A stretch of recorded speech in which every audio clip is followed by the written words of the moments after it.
नमस्कार, मैं प्रणव गुप्ता आपका टुडे 360 पे स्वागत करता हूं। आज हम रेजोनेंस पढ़ने वाले हैं। रेजोनेंस क्या होता है? जनरल ऑर्गेनिक केमिस्ट्री का ही ये एक पार्ट है। ऑर्गेनिक केमिस्ट्री अच्छे से समझ में आ जाएगी अगर ये छोटे-छोटे कांसेप्ट बहुत अच्छे से क्लियर होते हैं। मैकेनिज्म तो फिर हाथों का खेल है। तो देखिए रेजोनेंस क्या होता है। इंडक्टिव इफेक्ट और इलेक्ट्रोनेगेटिविटी बहुत अच्छा कांसेप्ट है, वो भी मैं पढ़ा चुका हूं, जरूर जाके वहां से देखिएगा। रेजोनेंस की जरूरत क्यों पड़ी पहले तो यही देख लेते हैं। देखो हमारे पास एक कंपाउंड था जिसका नाम था बेंजीन या फिर 1,3,5 ट्राइईन। तो जब स्पेक्ट्रोस्कोपी में इसकी स्टडी की गई, अब ये कार्बन है जो शो नहीं किया जाता। हुआ क्या, जब देखा तो कार्बन सिंगल बॉन्ड कार्बन की जो बॉन्ड लेंथ होती है वो होती है अराउंड 153 पिकोमीटर या फिर 154 picometer. Carbon double bond carbon की जो बॉन्ड लेंथ होती है वो होती है 133 पिकोमीटर। लेकिन इस बेंजीन के अंदर जो डबल बॉन्ड की जो बॉन्ड लेंथ थी वो मिली 139 पिकोमीटर। तो ये एक एब्नॉर्मल बिहेवियर था। इस एब्नॉर्मल बिहेवियर को स्टडी करने के लिए दूसरा, अब देखो ये डबल बॉन्ड है, ये सिंगल बॉन्ड है, ये डबल बॉन्ड है, ये सिंगल बॉन्ड है, लेकिन हुआ क्या कि इन सभी की जो बॉन्ड लेंथ थी वो इक्वल थी। तो ये जो एब्नॉर्मैलिटी थी इसको जो स्टडी किया गया वो किया गया कैकुले ने स्टडी किया और एक नया जो प्रमाण था वो दिया जिसका नाम था रेजोनेंस। रेजोनेंस के अंदर हुआ क्या, हमारे पास बॉन्ड की शिफ्टिंग की गई है ना, जिसको नाम दे दिया जाता है डीलोकलाइजेशन माइग्रेशन, है ना। किसकी माइग्रेशन? वो पाई इलेक्ट्रॉन की भी हो सकती है, मतलब डबल बॉन्ड, या फिर लोन पेयर की भी हो सकती है। इस वीडियो के अंदर हम टाइप्स देखने वाले हैं रेजोनेंस की, कंडीशंस देखने वाले हैं रेजोनेंस कैसे बनाई जाती है, और स्टेबिलिटी भी देखेंगे। अगर लास्ट तक वीडियो में बने रहेंगे तो हम इलेक्ट्रॉन रिलीजिंग ग्रुप और इलेक्ट्रॉन विड्रॉइंग ग्रुप कैसे इफेक्ट करते हैं हमारे रेजोनेंस के ऊपर, हम वो भी चीज देख रहे होंगे, है ना। तो चलिए देखते हैं conditions of points to remember, या फिर हम बोल सकते हैं कि कैसे रेजोनेंस करवाई जाएगी। पॉइंट्स टू रिमेंबर उससे पहले एक बार रेजोनेंस इस बेंजीन की देख लेते हैं। भाई ये बेंजीन बनाया गया, हमने क्या किया, इसकी शिफ्टिंग करा दी, यहां से यहां, यहां से यहां, यहां से यहां। डबल हेडेड एरो से अगले जो स्ट्रक्चर था उसको बना दिया गया। किस टाइप से? एक इधर, ये इधर था तो इधर मूव हो गया, ये इधर था तो इधर मूव हो गया, ये इधर था तो इधर मूव हो गया। अब ये जो स्ट्रक्चर थे सिमेट्रिकल ही तो हैं, सेम ही तो हैं, मतलब लेकिन बॉन्ड शिफ्ट हो चुके हैं। तो अब इस स्ट्रक्चर को ऐसे नहीं दिखाया गया बल्कि एक नए स्ट्रक्चर से दिखा दिया गया, कुछ इस टाइप के, जिसको नाम दे दिया गया रेजोनेंस हाइब्रिड।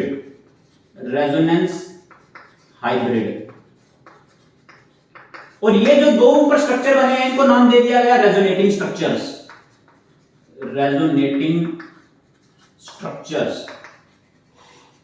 स्ट्रक्चर भी बोल सकता हूं या फिर कैनोनिकल फॉर्म भी बोल सकता हूं, ये दोनों वर्ड एक ही हैं, कैनोनिकल फॉर्म।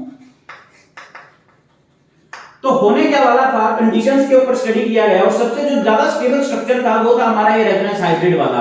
क्यों स्टेबल था? क्योंकि इसकी जो एनर्जी थी वो सबसे कम थी, इससे भी कम, इससे भी कम। जिसकी एनर्जी सबसे कम होती है वो ज्यादा स्टेबल होता है, इसीलिए उसकी जो बॉन्ड लेंथ थी वो इक्वल थी और डबल बॉन्ड की तरह नहीं थी, ना ही सिंगल बॉन्ड की तरह, वो 139 पिकोमीटर थी। ठीक है, तो क्या क्या कंडीशंस हो सकते हैं एक रेजोनेटिंग स्ट्रक्चर को बनाने के लिए? सबसे पहली कंडीशन ये है कि नंबर या फिर पोजीशन ऑफ एटम जो है वो सेम रहेगी। Position of atom never changes, उनको चेंज नहीं किया जा सकता। जैसे हमने देखा है कार्बन इधर है, कार्बन कार्बन कार्बन, वो भी इधर ही रहेंगे, सिर्फ बॉन्ड्स मूव होंगे, इलेक्ट्रॉन्स मूव होंगे, पाई इलेक्ट्रॉन्स होते हैं यहाँ पर, है ना। sp2 हाइब्रिडाइज्ड है सारे के सारे। रील्स और शॉर्ट्स में बहुत अच्छे से चीजें कराई जा रही हैं, तो वहां पर जाके जरूर चेक करिए। Number of position of atom never change, वो कभी भी चेंज नहीं हो सकता। कंपाउंड जब बनाए गए तो लेविस ऑक्टेट के थ्रू बनाए गए थे, तो यहां पर भी वो फॉलो कर रहे होंगे लेविस ऑक्टेट रूल को। It must follow octet rule. अगली बात देखी गई कि चलिए कार्बन ना हो, इसमें कहीं पॉजिटिव नेगेटिव हो, या फिर कोई और एटम, ऑक्सीजन, फ्लोरीन, कोई और एटम भी मिल सकते हैं। तो जो नेगेटिव चार्ज होगा, negative charge it must be on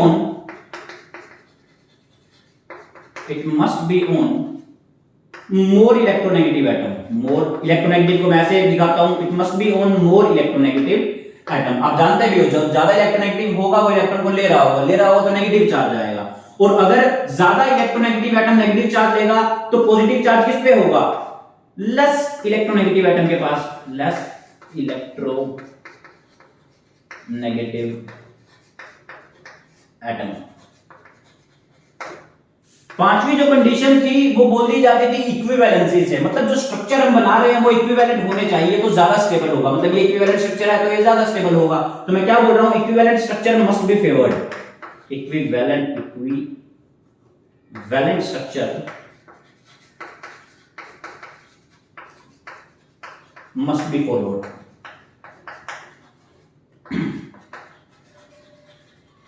ऐसा नहीं होता कि बोर्ड्स की, जेई की, नीट की केमिस्ट्री अलग अलग है, आप अपनी क्लासेस के अंदर ही सब कुछ सोल्व कर सकते हैं, कोई एक्स्ट्रा कोचिंग लेने की जरूरत नहीं होती।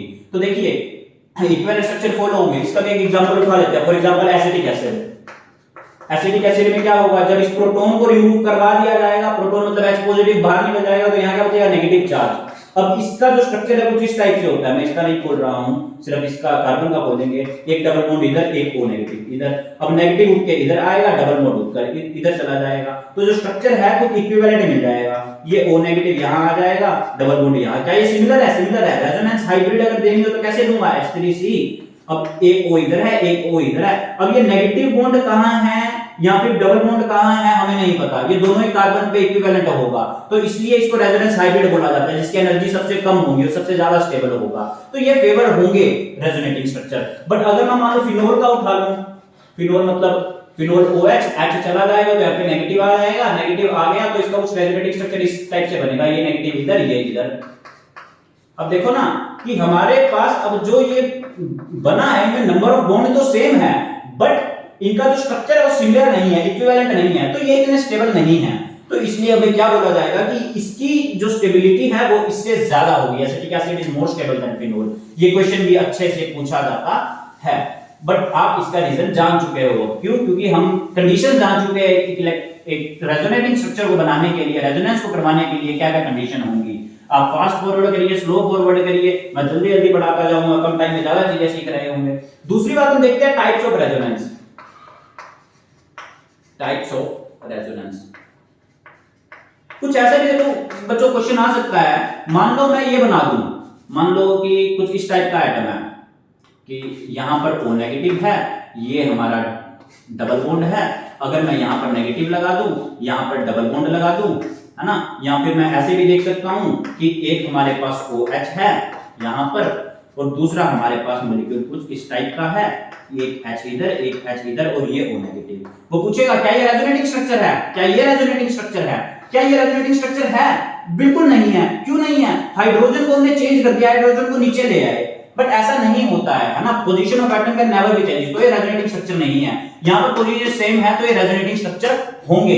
इस टाइप से भी हम कंडीशन से देख सकते हैं कि कौन सा रेजोनेटिंग स्ट्रक्चर होगा या नहीं होगा, क्वेश्चन वहां से भी पुट आउट हो सकता है, कोई दिक्कत नहीं है। टाइप ऑफ रेजोनेंस देख लेते हैं, 6 टाइप की रेजोनेंस होती है। सबसे पहली अगर मैं बात करूं तो आपको इस नेगेटिव चार्ज में देखने को मिल सकती है, दूसरी पॉजिटिव चार्ज में देखने को मिल सकती है, तीसरी रेडिकल में भी देखने को मिल सकती है, चौथी कंजुगेशन में देखने को मिल सकती है। कंजुगेशन मींस क्या? Alternate double bond and single bond.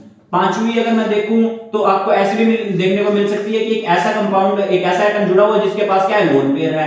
Sixth अगर मैं देखूं तो मैं इस टाइप के भी एलिमेंट देख सकता हूं कि एक एटम है जिसके पास लोन पेयर है और दूसरा एटम है जिसके पास पॉजिटिव चार्ज है। तो 6 टाइप की रेजोनेंस ही हमारे पास पॉसिबल है, इन्हीं में रेजोनेंस होने वाली है। एक सिंपल एग्जांपल देख लेते हैं। मान लो मैं इसके अंदर बनाऊं, है ना, वैसे तो हमने फिनोल वाला अभी किया है ना, फिनोल के अलावा मान लो अगर मैं स्ट्रक्चर डिस्कस करूंगा, 5 से रेजोनेंस देख लीजिए, जिसको रेजोनेंस बनानी नहीं आ रही वो धीरे धीरे आ जाएगी स्टेप वाइज। देखो कैसे बन रहे हैं फिनोल का, नहीं मैं एक सिंपल सा एग्जांपल ले लेता हूं। मान लो कुछ इस टाइप की रेजोनेंस है, नेगेटिव के पास होते हैं इलेक्ट्रॉन, ज्यादा होते हैं तो ये देना पसंद करेगा, नेगेटिव यहां देगा तो ये इलेक्ट्रॉन यहां चला जाएगा, ये एज इट इज नेगेटिव यहां आ गया, ये डबल बॉन्ड यहां पे शिफ्ट हो गया, डबल हेडेड एरो से इसको शो कर सकते हैं, ये कैनोनिकल फॉर्म होगी। आगे भी तो बढ़ सकता है, ये नेगेटिव फिर यहां आ सकता है, डबल बॉन्ड उठ के यहां जा सकता है, तो अब नेगेटिव इधर, हमारे पास डबल बॉन्ड इधर और एक डबल बॉन्ड इधर, मतलब क्या 3 रेजोनेटिंग स्ट्रक्चर हमारे तैयार हैं। और रेजोनेंस हाइब्रिड की बात करूं तो हमारे पास ये जो डबल बॉन्ड है वो इस प्रकार से शो होने वाला है कि हाँ, अब जो हमारे पास ये नेगेटिव चार्ज है, डबल बॉन्ड है, ये किसी पर्टिकुलर कार्बन पे नहीं है, ये हर एक कार्बन पे इक्वल है। तो हमारे पास, और ये भी ध्यान रखिए, more the resonating structure, more the resonating structure, more is the stability, stability उसकी उतनी ज्यादा होने वाली है, मोर इज द स्टेबिलिटी। ठीक है, एक टाइप हमने डिस्कस कर लिया है। पॉजिटिव में भी मान लो इसी के अंदर ही पॉजिटिव ले लें, ध्यान दीजिए कैसे रेजोनेंस चेंज हो जाती है एक साइन से।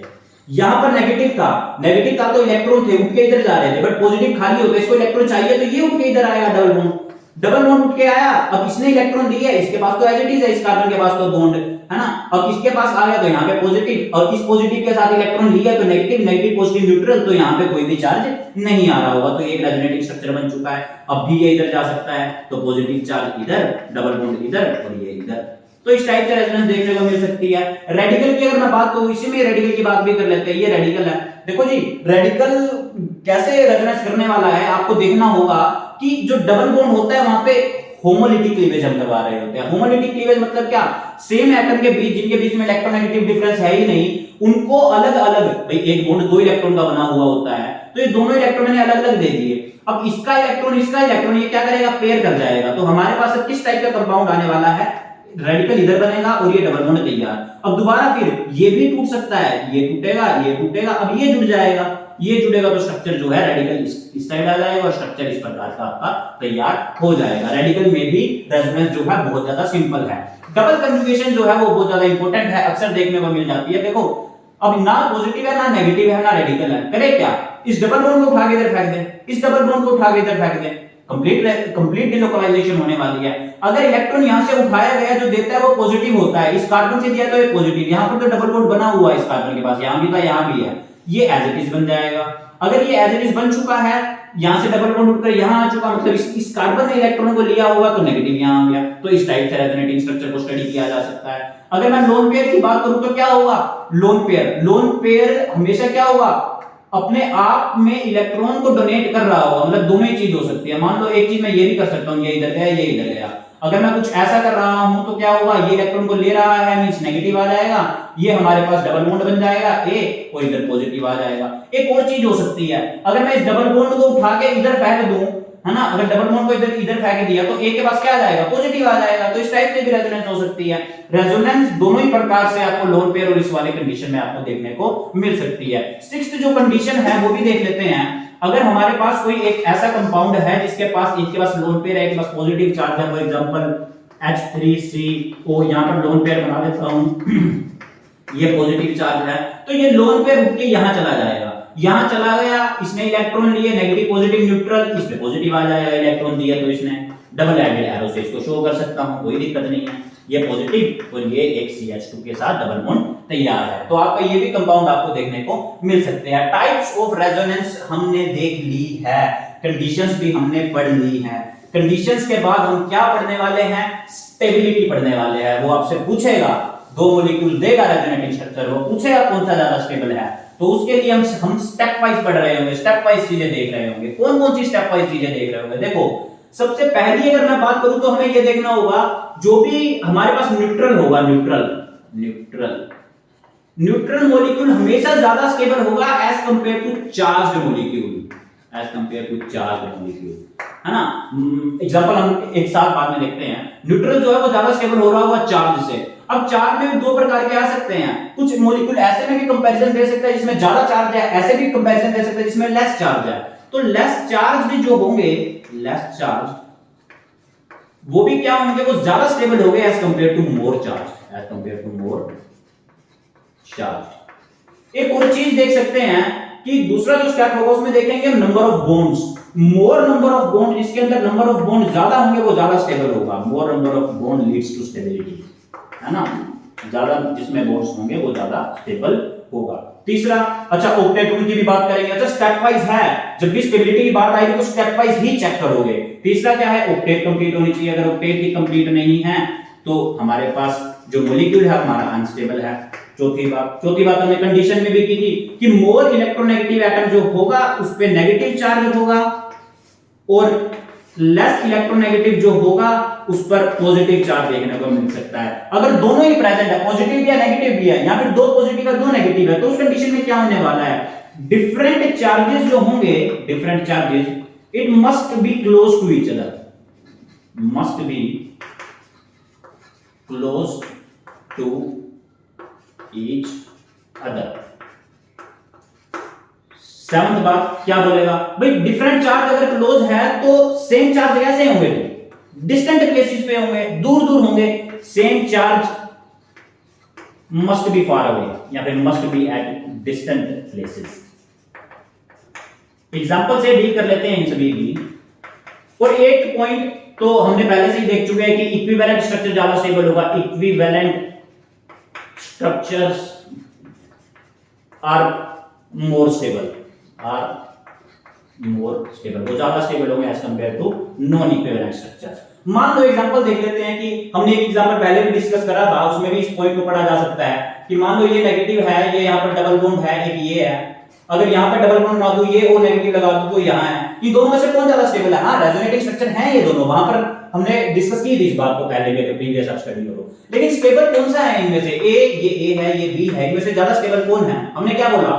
ज्यादा इलेक्ट्रोनेगेटिव एटम के पास नेगेटिव होना चाहिए, तो ये ज्यादा स्टेबल होगा। B is more stable than ए।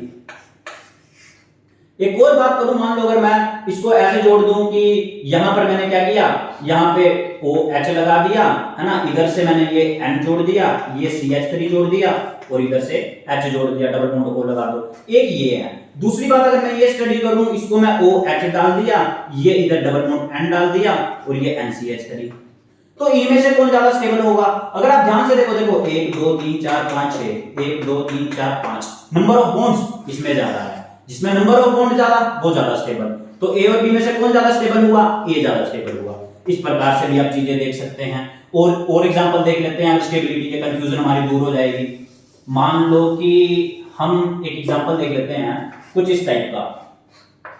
यहां पर O नेगेटिव है, यहां पर ये OCH3 है ना, ये नेगेटिव है, ये पॉजिटिव है, ये पॉजिटिव है, ये नेगेटिव है। दूसरा कंपैरिजन में देख लेता हूं, इसको मैंने पॉजिटिव कर दिया, इसको नेगेटिव कर दिया। भाई रेजोनेटिंग स्ट्रक्चर तो ये है ही, कोई दिक्कत तो नहीं है इसमें, और मोस्ट इलेक्ट्रोनेगेटिव के पास ही है। लेकिन जो सेम चार्ज, डिफरेंट चार्ज जो है ये क्लोज है। यहां पर सेम चार्ज जो क्लोज है, से डिफरेंट चार्ज जो है वो डिस्टेंट प्लेसेस पे है, दूर दूर है। तो इन दोनों को ये अलग अलग कर रहे हैं, तो कौन ज्यादा स्टेबल होगा? ये ज्यादा स्टेबल होने वाला है, क्योंकि पॉजिटिव नेगेटिव यहाँ पे पास पास है, पॉजिटिव पॉजिटिव दूर दूर है। सो अगर ए और बी की बात की जाए तो B is more stable than A. इसी में मान लो मैं एग्जांपल ले लूं, ये वाला, इसको पॉजिटिव ही रहने दिया, इसको नेगेटिव ही रहने दिया, यहां पे इसको डबल बॉन्ड O कर दिया, OCH3 कर दिया। अब बताओ कौन स्टेबल है? तो सबसे ज्यादा स्टेबल ये होगा। क्यों स्टेबल होगा? क्योंकि इसमें ये लेस चार्ज है, न्यूट्रल है, लेस चार्ज है। इसमें 4 है, 1 2 3 4, 1 2 3 4, इसमें 1 2 ही है, तो हमारे पास ये सबसे ज्यादा स्टेबल होगा। तो इसमें भी आपको कोई दिक्कत नहीं होने वाली है। एक और चीज मैं कर सकता हूं, मान लो मैं ये करूं कि यहां पर इसके ऊपर नेगेटिव लगा दूं, है ना, यहां पे डबल बॉन्ड लगा दूं, यहां पे पॉजिटिव लगा दूं, जिसने इलेक्ट्रॉन ले लिया होगा। अब कौन सा ज्यादा स्टेबल होगा? तो क्या नंबर ऑफ बॉन्ड्स नहीं बढ़ गया? 1 2 3 4 5 6, और यहां पर क्या है? बॉन्ड्स चार्जेस भी बहुत ज्यादा है, तो ये ज्यादा स्टेबल होने वाला है। तो इस नंबर ऑफ बॉन्ड ज्यादा हो चुके हैं, इसलिए स्टेबल है ये बट, है ना, क्योंकि ये ऊपर वाला हमारे पास, मैंने बोला स्टेप वाइज ही चलने वाले हो, तो ये ज्यादा स्टेबल होने वाला है। तो स्टेबिलिटी का जो कांसेप्ट है वो आप अच्छे से सीख चुके हो, स्क्रीनशॉट ले लीजिए, नोट्स बना लीजिए, बार बार प्रैक्टिस कीजिए अलग अलग मॉलिक्यूल्स की, आपको चीजें समझ में आ रही होंगी, कोई दिक्कत नहीं होगी, हर एक मॉलिक्यूल पे आप लगा पा रहे होंगे अपनी केमिस्ट्री को। पहले मैंने वीडियो में ये बोला था कि इलेक्ट्रॉन रिलीजिंग ग्रुप और इलेक्ट्रॉन डोनेटिंग ग्रुप के का भी कांसेप्ट देख लेते हैं। वैसे इसमें पढ़ाने की जरूरत थी नहीं, बट फिर भी इसमें देख लेते हैं एक बार कि होने क्या वाला है। अब कोई भी एक बेंजीन रिंग है सपोज, उसमें कोई भी एटम हो सकता है, एक कोई भी, मैं बोल लूं कि ये इलेक्ट्रॉन रिलीजिंग ग्रुप भी हो सकता है, जिसको इलेक्ट्रॉन डोनेटिंग ग्रुप भी बोला जाता है। मैं बोल दूं बी इलेक्ट्रॉन विथड्रॉइंग ग्रुप भी हो सकता है ना। पहली बात तो ये ध्यान रखिए कि ए के साइड में जो 2 कार्बन की प्लेसेस हैं, इनको बोला जाता है ऑर्थो पोजीशन, ऑर्थो। ये साइड वाली जो पोजीशन है, इनको बोला जाता है मेटा पोजीशन। ये लास्ट वाली जो पोजीशन है बिल्कुल पैरों में इसके साथ, इसको बोला जाता है पैरा पोजीशन। अब इस बॉन्ड को उठा के इधर भी लाऊंगा तो ये ऑर्थो हो जाएंगी, ये मेटा और ये पैरा। तो इस टाइप से आप चीजें सीख रहे होंगे, कोई दिक्कत नहीं है। एक एक एग्जांपल देख लेते हैं। मान लो इलेक्ट्रॉन रिलीजिंग का देख लेते हैं। इलेक्ट्रॉन रिलीजिंग माने क्या? फिनोल ही उठा लेते हैं, हमने फिनोल देखा है। जब फिनोल देखा था, H चला गया था तो यहां पर नेगेटिव आ गया था, ये बेंजीन रिंग है। नेगेटिव मतलब इलेक्ट्रॉन रिलीजिंग ग्रुप, ये दे रहा हुआ, इलेक्ट्रॉन को दिया, ये उठ के यहां आ गया। कैसा स्ट्रक्चर बना? ये कुछ इस टाइप का स्ट्रक्चर बनेगा जी। अब बॉन्ड, अब नेगेटिव चार्ज यहां आ चुका है, ये डबल बॉन्ड हो चुका है O, और नेगेटिव जो चार्ज था वो न्यूट्रल हो चुका है, ये बॉन्ड एज इट इज है। अब फिर से नेगेटिव इधर जाएगा, ये इधर जाएगा, फिर से जो हमारे पास मॉलिक्यूल है कुछ इस प्रकार का बनेगा। ये बॉन्ड इधर, ये बॉन्ड इधर, नेगेटिव चार्ज इधर जा चुका है, ये O एज इट इज है। अब हमारे पास फिर से आगे बढ़ते हैं, फिर से अच्छा यहाँ पर क्या था? O नेगेटिव था, ये डबल बॉन्ड बन चुका है, डबल बॉन्ड। फिर से आगे बढ़ते हैं। अब ये नेगेटिव इधर, ये उठ के इधर जाएगा। जब हमने ये ऐसे देखा मॉलिक्यूल, तो ये कुछ इस प्रकार का मॉलिक्यूल बन रहा होगा। ये इधर, ये इधर, यहाँ पर नेगेटिव चार्ज आ चुका है, डबल बॉन्ड वो एज इट इज है। अब आगे देखिए, जब इस नेगेटिव को फर्दर मूव करूंगा, इस डबल बॉन्ड को ऊपर लेके जाऊंगा, तो सेम स्ट्रक्चर बनेगा। और हमेशा ऐसा ही होता है, जब भी रेजोनेंस करेंगे तो लास्ट में जो स्टेज आएगी वो सेम स्ट्रक्चर की आएगी। अगर ऐसा हो रहा है तो ही आपका रेजोनेंस कंप्लीट है। और यहाँ पर टोटल 4 रेजोनेटिव स्ट्रक्चर बन रहे हैं, तो ये स्टेबल है। बट ध्यान दीजिए, नेगेटिव चार्ज कहां है? ऑर्थो पे है, पैरा पे है, ऑर्थो पे है। दैट मींस ये क्या होंगे? Ortho para directing group. Ortho para directing group. Ortho para directing group का मतलब ये है कि अगर किसी इलेक्ट्रोफाइल को आना है तो वो इस ऑर्थो और पैरा पे अटैक करने वाला है। इलेक्ट्रोफाइल माने क्या? जो इलेक्ट्रॉन लविंग है, इनके पास इलेक्ट्रॉन है, उसको इलेक्ट्रॉन चाहिए, तो ये इस पे अटैक करने वाला है। इलेक्ट्रॉन डोनेटिंग की भी बात कर लेते हैं। जैसे कि एक एग्जांपल उठा लेते हैं, NO2 कुछ इस टाइप से होगा। ये कोऑर्डिनेट बॉन्ड बन रहा होगा, यहां पर ये डबल बॉन्ड होगा। अब ध्यान दीजिए, अब क्या होने वाला है? ये डोनेटिंग ग्रुप है, ये डबल बॉन्ड उठ के यहां आएगा, ये उठ के यहां जाने वाला है। अगर ये यहां चला गया, इलेक्ट्रॉन को इसने लिया है, डबल बॉन्ड की मूवमेंट हुई है, तो यहां पर पॉजिटिव चार्ज आ जाएगा, ये डबल बॉन्ड बन जाएगा N। और ये क्या है? वो नेगेटिव बन चुका है, ये एज इट इज रहेगा। बाकी दो बॉन्ड्स को भी हमने नहीं छेड़ा है। फिर से वहां तो नेगेटिव चार्ज था, इलेक्ट्रॉन था, तो इलेक्ट्रॉन देता था। यहां पर पॉजिटिव है, इसको इलेक्ट्रॉन चाहिए, तो ये डबल बॉन्ड उठकर इधर आएगा। डबल बॉन्ड उठकर इधर आया तो हमने क्या किया? डबल बॉन्ड यहां, डबल बॉन्ड यहां, पॉजिटिव चार्ज यहां बन चुका है, और ये NO एज इट इज। फिर से ये उठाओ और इधर ले आओ, इधर लेके आए तो हमारे पास क्या हुआ? अब एक बॉन्ड यहां, एक बॉन्ड यहां, अब पॉजिटिव चार्ज यहां आ चुका है, डबल बॉन्ड यहां बन चुका है N, और ये O नेगेटिव। अब देखिए, अब जो आगे स्टेप करना होगा, मैं नेगेटिव को इधर लेके जाना होगा, डबल बॉन्ड को इस साइड प्लेस करना होगा ताकि ये न्यूट्रल हो जाए, तो ये सेम मॉलिक्यूल बन जाएगा। एट लास्ट सेम मॉलिक्यूल आ रहा है। इसमें क्या अलग चीज हो रही है? इसमें पॉजिटिव चार्ज आ रहा है ऑर्थो पे, पॉजिटिव चार्ज पैरा पे आ रहा है, पॉजिटिव चार्ज ऑर्थो पे आ रहा है। मींस नेगेटिव चार्ज कहां होगा? मतलब इलेक्ट्रॉन की डेंसिटी, इलेक्ट्रॉन ज्यादा कहां होंगे? वो किस पोजीशन पे होंगे? वो सिर्फ और सिर्फ मेटा पोजीशन पे मिलने वाले हैं, क्योंकि मेटा पे पॉजिटिव चार्ज नहीं है। तो हमारे पास अगर किसी इलेक्ट्रोफाइल को आना है, वो कहां अटैक करेगा? मेटा पोजीशन पे अटैक करने वाला है। दैट मींस ये कौन से होंगे? These are meta directing group. Resonance की बहुत अच्छी डिस्कशन हमने कर ली है। अगर आप लोगों को समझ में आई है या कोई डाउट है तो कमेंट सेक्शन में पूछिए। वीडियो को लाइक करें, शेयर करें, सब्सक्राइब करें। Thank you for the class.